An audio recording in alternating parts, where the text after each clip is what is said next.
Sai resort प्रकरणात अनिल परब यांची निर्दोष मुक्तता झाली आहे। रत्नागिरी जिल्ह्यातील खेड न्यायालयाने हा महत्त्वपूर्ण निकाल दिलाय। गाजलेल्या वादग्रस्त साई रिसॉर्ट प्रकरणाचा आता शेवट झालाय। महसूल अधिकारी, सरपंचांसह सगळे आरोपी सुटले। राजकीय वर्तुळात त्यामुळे चर्चांना उधाण आलंय।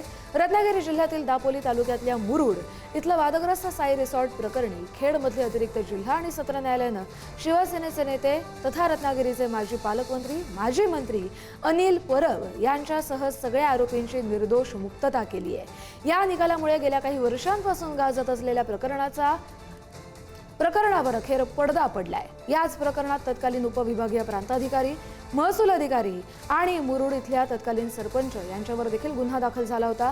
आता न्यायालयाच्या निर्णयानंतर सगळ्या आरोपींची निर्दोष मुक्तता झाली, त्यामुळे अर्थातच राजकीय क्षेत्रात नव्या चर्चांना उधाण आलंय।